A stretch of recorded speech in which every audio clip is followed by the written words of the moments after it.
Hello guys, so in this video we are going to focus about cell notation.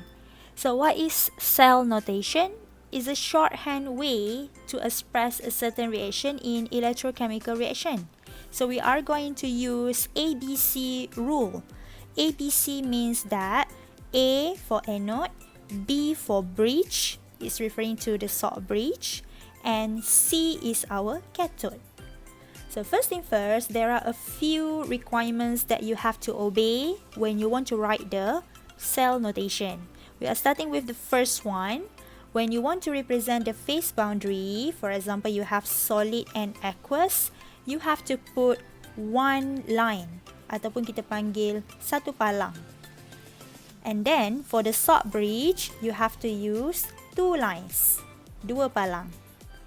And then the reaction at anode will put on the left. Reaction at cathode will put on the right. Jadi kalau saya ada reaction saya macam ni, anode, and then palang, salt bridge, and then cathode. Like that. Okay? Next, kita ada penggunaan comma. So the use of comma is for the components that are in the same phase. For example, you have aqueous. Next one, you have to indicate the phase, concentration and pressure if given in the question.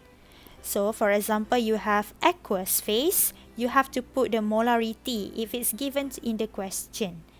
Or you have to put pressure for gas if it's given in the question. So look for your question carefully.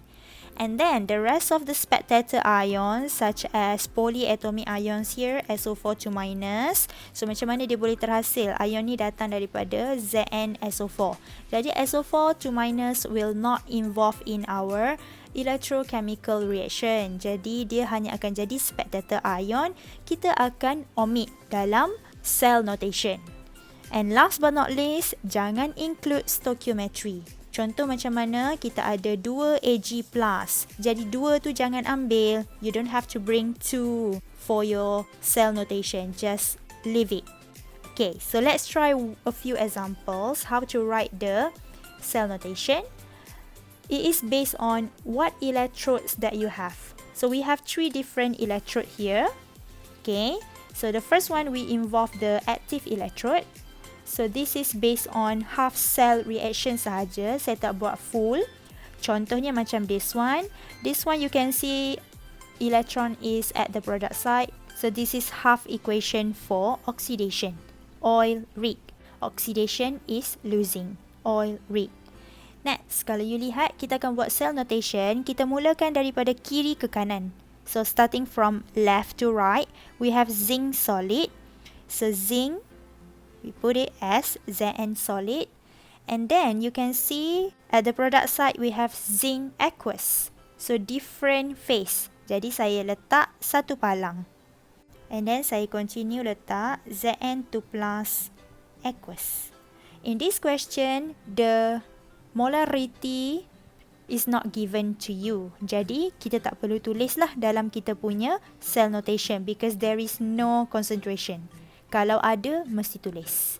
And then your cell notation daripada kiri ke kanan, dia mesti berakhir dengan solid. Okay, jadi kalau untuk this part, hanya separuh sahaja, kita memang bermula daripada solid. Jadi, this one correct. Okay, now saya zoom untuk dua lagi contoh electrode. Kita ada inactive electrode. So, this electrode is not involving in our electrode half cell reaction, but we still can write the cell notation for that. So, let's say saya bagi half equation saya sekarang dalam bentuk reduction because reduction is gaining the electron. So, it is at the reactant side. Jadi, how to write the cell notation? First thing first, we starting from left to right. Jadi, you nampak ada Fe3 plus aqueous and then Fe2 plus aqueous. Dua-dua ni same phase. Jadi bila same phase, kita akan letak comma. We are going to put comma in the middle of them. So, I'm going to write it down as Fe3 plus aqueous and then comma. You have the next one, Fe2 plus aqueous. Okay. Kalau kita ikut ABC rule kan kita ada anode, bridge and then cathode. Jadi kalau ikutkan, reduction berlaku dekat cathode. So maksudnya sekarang ending kita nampak dia mesti mula dengan solid, berakhir dengan solid. Cuma bahagian cathode, pengakhiran dia sebelah kanan lah. Jadi dekat sebelah kanan ni, you boleh nampak the phase is aqueous. So it is not a solid. So what I have to do, saya mesti tambah solid. Jadi solid yang saya guna based on electrode adalah inner electrode, which is in this case adalah biasanya we use platinum. So platinum, the symbol is PT and it is a solid. So platinum, phase dia solid, antara solid dengan aqueous saya akan letak satu palang. So one line and then we put it as PT solid. So why I put the solid at the end of the right side? Because this is for the cathode reduction based on this half equation. Okay? Alright, so next kita continue pula untuk electrodes involving gases. So this one, same with this number 2. Kita akan guna inner electrode. Inner electrode kat sini macam biasa, kita guna platinum. So this is the setup for this example. I have platinum as my inner electrode and then I have my hydrogen gas supplied through this vessel. So this is how you can imagine the setup based on this voltage cell at the negative terminal. So right now, what we have, this equation undergoes oxidation. So I'm going to start from left to right as usual. So we are starting with H2 gas. And then this H2 gas, there is no pressure indicate. So I leave it like that. Kalau ada, kita akan letak koma berapa ATM atau berapa bar.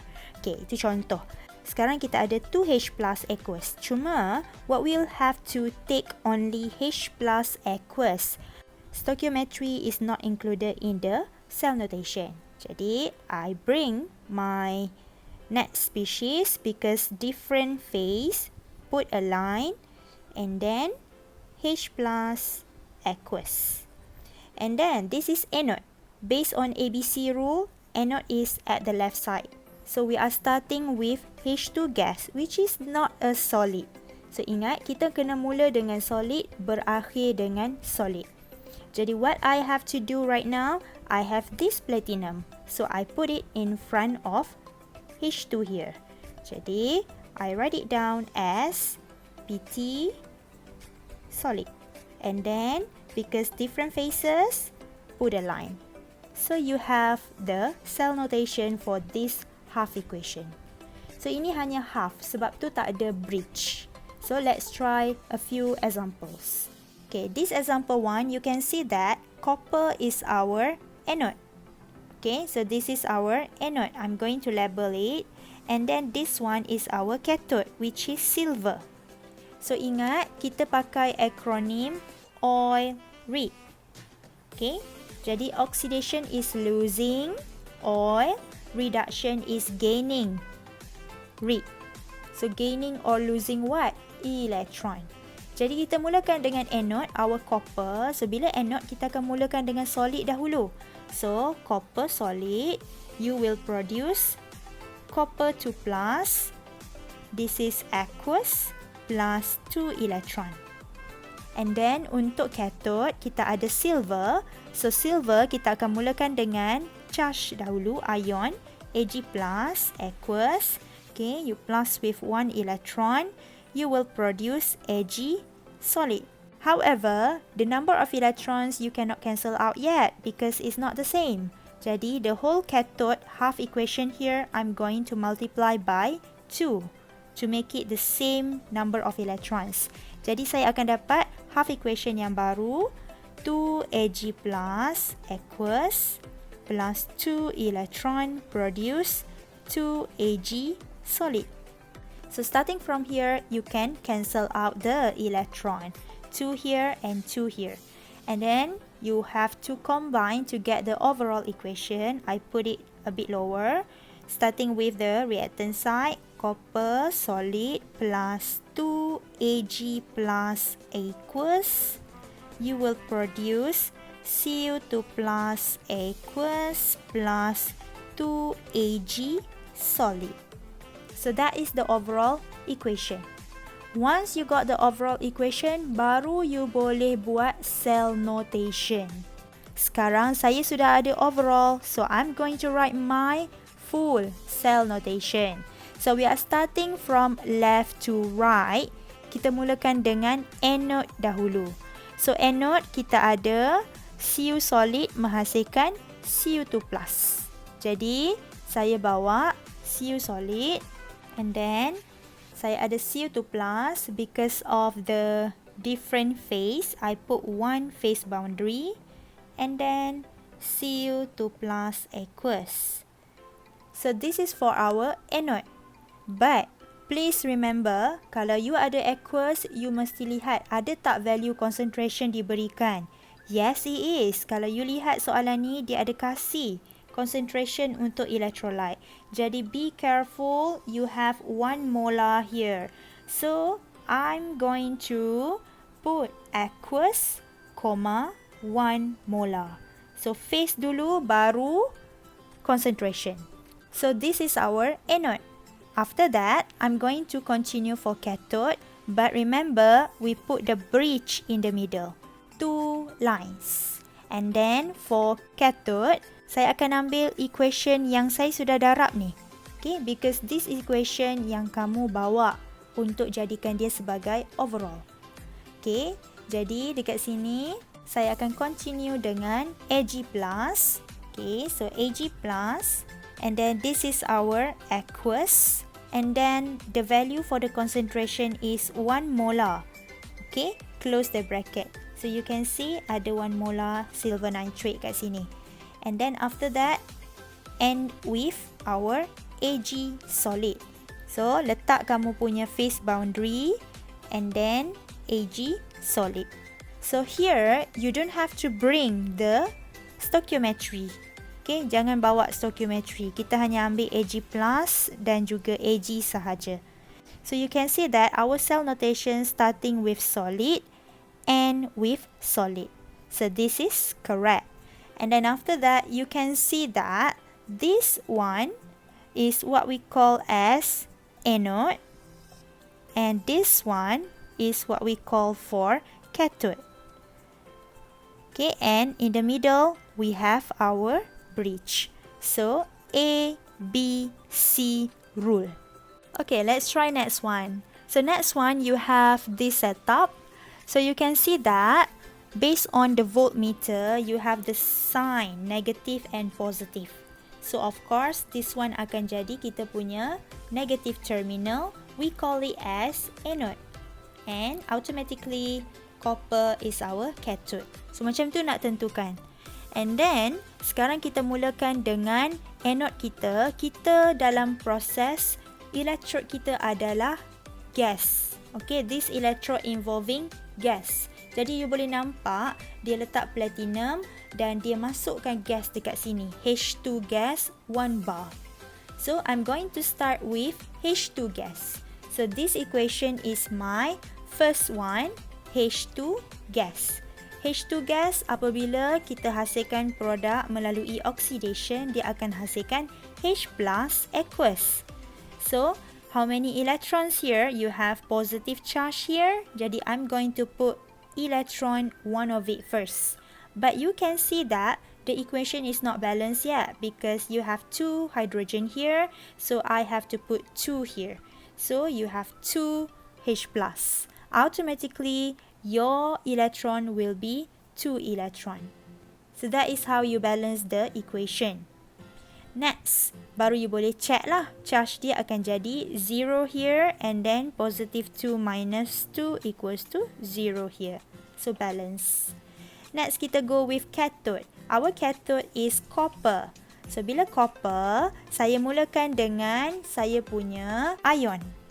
Because untuk copper is reduction is gaining. Bila reduction is gaining, kamu kena faham gaining the electrons is for the ion. Jadi sebab tu kita mulakan dengan ion, Cu2 plus aqueous. NaU plus based on charge positive 2 electron. So it will form Cu solid. So these 2 electrons you can cancel out straight away because the same value. So rest up you combine.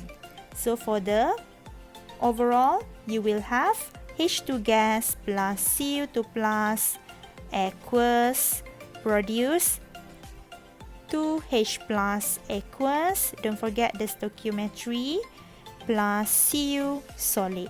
So this is how you write the answer. Now I'm going to continue my cell notation. So if you look at the half equation for the anode, I have H2 gas and H plus. Remember, we don't have to bring stoichiometry in cell notation. So I'm going to put both of these as H2 and then it is gas. But remember, the pressure is given to you 1 bar. So comma 1 bar. Close the bracket. And then one line, you have H plus in aqueous phase. Remember, H plus in aqueous phase, the molarity is given 1 molar. So 1 molar, close the bracket. And then here, I mentioned you have to start with solid. Because we start with H2 gas, please remember, we got the platinum electrode here. Jadi letak platinum dekat depan. PT solid line. Jadi you boleh nampak settle untuk bahagian anode. And then we put the bridge 2 lines. So continuing with copper, but before that I'm going to move a bit so that I have enough space. So Cu 2 plus from here left to right. Okay, and then this copper, you have 1 molar CuSO4. So aqueous, 1 molar. And then palang, Cu solid. So this is how the cell notation for this example, starting with solid and with solid. From left to right, left to right. Don't bring the stoichiometry. So settle for this example. So I leave it to you this one as your exercise. Try to figure out who is our electrode for anode, who is electrode for cathode. So all the best. I will see you in the next video. Bye.